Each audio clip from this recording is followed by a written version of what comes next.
Sir, Revanth Reddy ప్రభుత్వం తీసుకొచ్చిన హైడ్రాను సబ్బండ వర్గాలు పూర్తిగా సామాన్య ప్రజలు ప్రత్యేకంగా సపోర్ట్ చేస్తూ ముందుకు వెళ్తున్న ఈ నేపథ్యంలో నిన్న సిపిఐ జాతీయ నాయకులు నారాయణ గారు కామెంట్ చేశారు. రేవంత్ రెడ్డి, మీరు కత్తి మీద సాము లాంటి నిర్ణయం తీసుకున్నారు, పులి మీద స్వారీ చేస్తున్నారు, ఎట్టి పరిస్థితుల్లో కూడా మీరు వెనుకంజ వేయొద్దు, ఒకవేళ ఏ మాత్రం వెనుకంజ వేసినా ఆ పులికే బలవుతాం అంటూ అప్రిషియేట్ చేస్తూ సురకలు పెట్టారు. మీరేమంటారు దీనిపై? పులి మీద స్వారీ అంటే మేము ఒప్పుకుంటున్నాం. పులి ఎప్పటి వరకు తను చేసిన దొంగతనం తెలిసే వరకే పులి.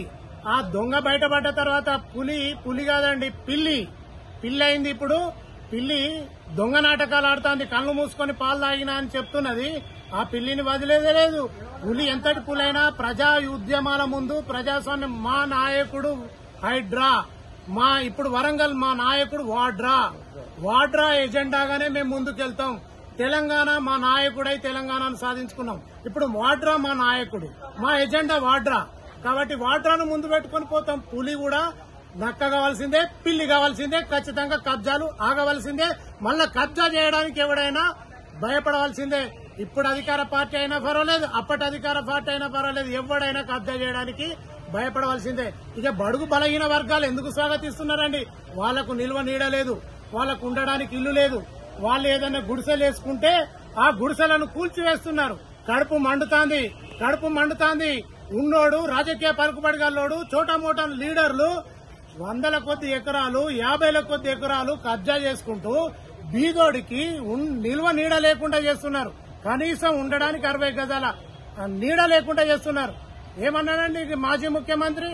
నీకు జాగా లేదు అంటే డబుల్ బెడ్రూమ్ ఇల్లు ఇచ్చి ఇప్పటి వరకు తాళా చేతులు ఇయ్యలే. మరి జాగా వీనికి ఎక్కడ దొరుకుతుంది? కబ్జా చేయడానికి 100 ఎకరాలు ఎట్లా దొరుకుతుంది? అందుకొరకే ప్రజలు తిరగబడుతున్నారు. ప్రజా చైతన్యం ముందుకొస్తుంది. ఇన్ని రోజులు తెలియని నిర్బంధానికి లోనైన పౌర సమాజం ముందుకొస్తుంది. పౌర సమాజం, వరంగల్ పౌర సమాజం రేవంత్ రెడ్డి తీసుకున్న నిర్ణయానికి హైడ్రా విషయంలో గాని వాడ్రా విషయంలో గాని మద్దతుగా నిలుస్తుంది. రేపటి నుంచి మా కార్యాచరణ ఉంటది. మేము తగ్గేదే లేదు.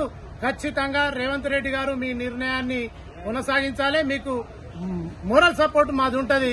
ఖచ్చితంగా మేము తోటి ఉంటామని చెప్తారు. ఇప్పుడు హైదరాబాద్ లో దూసుకుపోతున్న హైడ్రా అనేది ఆ స్థాయిలో వరంగల్ కూడా వాడ్రా కావాలని చెప్పి కోరుకుంటున్నారు వరంగల్ వాసులు. మరి వరంగల్ వాసిగా వాడ్రా గురించి మీరు ఏమంటారు? వరంగల్ వాసిగా నేను చాలా దుఃఖపడుతున్నా సార్. ఇన్ని రోజులు జరిగిన విధ్వంసానికి మాకు దుఃఖమే మిగిలింది. కనీసం ప్రజా ప్రయోజనాలకు గాని ప్రజా అవసరాలకు గాని భూమి దొరకని పరిస్థితి, పేదవానికి భూమి దొరకని పరిస్థితి. కొన్ని 100ల ఎకరాలు కబ్జాదారుల చేతుల్లో ఉన్నాయి.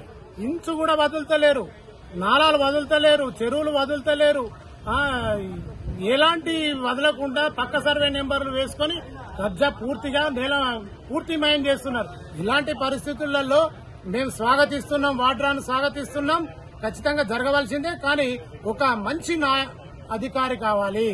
ఎలాంటి ప్రలోభాలకు లోను గాని అధికారి కావాలి, ఎలాంటి ఒత్తిళ్లకు లోను గాని అధికారి కావాలి. ముఖ్యమంత్రి ఆదేశాన్ని తూచా తప్పకుండా పాటించే మా మాజీ సిపి రంగనాథ్ లాంటి అధికారి మాకు వాడ్రాకు రావాలి. మేము స్వాగతిస్తున్నాం. వరంగల్ మీకు మద్దతుగా నిలుస్తుంది. ఓరుగల్లు పోరుగల్లు తెలంగాణను సాధించే వరకు ఏ విధంగా పోరాడిందో ఖచ్చితంగా అలానే పోరాడుతుంది. ఇలాంటి మంచి కార్యక్రమాన్ని కవరేజ్ చేస్తున్న జై స్వరాజ్ వరల్డ్ టీవీ వారికి ధన్యవాదాలు. మేము పౌర సమాజం మిమ్మల్ని అప్రిషియేట్ చేస్తుంది సార్. Thank you.